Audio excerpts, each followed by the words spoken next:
मणिपुर जल रहा है, लेकिन उस वक्त पूरे देश में उबाल आ गया जब मणिपुर से आए एक वीडियो ने हड़कंप मचा दिया। वीडियो में 2 महिलाओं को निर्वस्त्र कर उन्हें परेड कराया गया और भीड़ ने जो कुछ किया उसे लेकर वीडियो को देखने वाला हर शख्स गुस्से में था।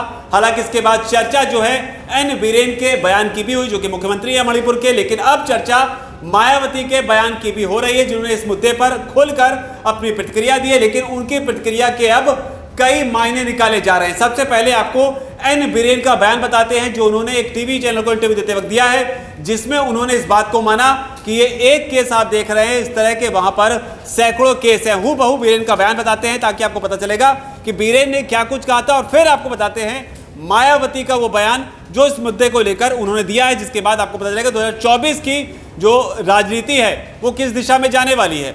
एन बीरेन ने क्या कहा वो जानिए। एन बीरेन ने कहा, राज्य में इस तरह के सैकड़ों केस हैं, डेली वायलेंस हो रहा है, बहुत लोग मारे जा रहे हैं, हजारों एफआईआर दर्ज हुई हैं। आप लोग को एक केस दिख रहा है, यहाँ सैकड़ों सिमिलर केस हैं इसी तरह के। ये वीडियो कल लीक हुआ, इसलिए इंटरनेट बैन किया हुआ है।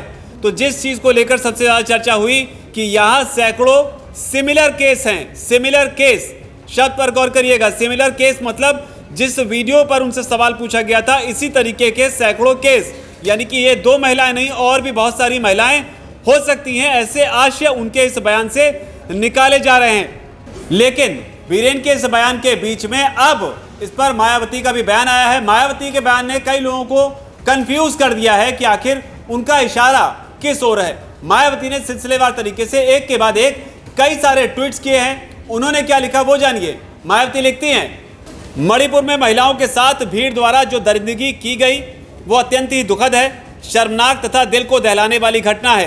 राज्य व केंद्र की सरकार को भी ऐसे आपराधिक तत्वों को इतनी सख्त सजा दिलवानी चाहिए कि इस प्रकार के जघन्य अपराध की आगे कहीं भी पुनरावृत्ति ना हो सके।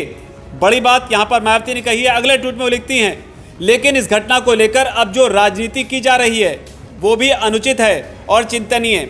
संसद में इस पर ज़रूर सार्थक चर्चा होनी चाहिए, जबकि इस घटना का सुप्रीम कोर्ट ने भी कुछ संज्ञान लिया है जिसे दबाया नहीं जा सकता है। अर्थात मणिपुर की दुर्भाग्यपूर्ण घटना पर सभी को गंभीर होना जरूरी है। तो जो दूसरा ट्वीट है उसमें उन्होंने राजनीति की जाने की बात कही है, जिसे देखा जा रहा है कि यहाँ पर उन्होंने सीधे सीधे विपक्ष पर निशाना साधा है, जो कि बीजेपी के तमाम नेता लगातार इस बात को कह रहे हैं। तो यहाँ पर एक तरीके से मायावती ने बीजेपी के साथ स्टैंड लेने की कोशिश की है। तीसरा ट्वीट बताते हैं और फिर आगे आपको और जानकारी देते हैं। मायावती तीसरे ट्वीट में लिखते हैं, मणिपुर में अनवरत जारी हिंसा व तनाव से पूरा देश चिंतित है। ताज़ा घटना खासकर भाजपा व उनकी सरकार को शर्मसार करने वाली है।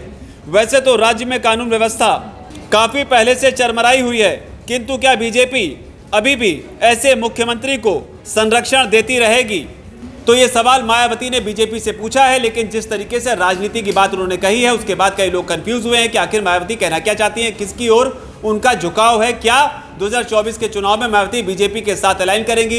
ये सवाल इसलिए भी खड़े हो रहे हैं क्योंकि जब दिल्ली में एनडीए की बैठक हुई, जिसे प्रधानमंत्री मोदी ने संबोधित किया, बेंगलुरु में जब यूपीए यानी कि जो कि अब इंडिया हो चुका है इसकी बैठक हुई, तब इस बीच में मायावती का बयान आया था कि वो अकेले चुनाव लड़ेंगे। लेकिन मणिपुर के मामले पर उन्होंने सीधे सीधे विपक्ष को कटघरे में खड़ा किया है और कहा है कि इस मामले को लेकर जो राजनीति हो रही है ये ठीक नहीं है। राजनीति का जिक्र इसलिए भी हो रहा है क्योंकि लगातार मानसून सेशन सत्र का जो दूसरा दिन था वो भी हंगामे की भेंट चढ़ गया। सरकार लगातार ये कह रही कि इस मामले पर चर्चा करने के लिए वो तैयार है, लेकिन हंगामा है कि थमने का नाम नहीं ले रहा। सवाल उठ रहे हैं कि अगर चर्चा होगी नहीं तो हंगामे से हासिल क्या होगा। लेकिन मायावती के इस बयान को आप किस तरीके से देखते हैं, और क्या आपको भी लगता है कि एन बीरेन को अब इस्तीफा दे ही देना चाहिए? आपकी जो भी राय हो नीचे अगर कमेंट सेक्शन में उसे आप जरूर लिखें।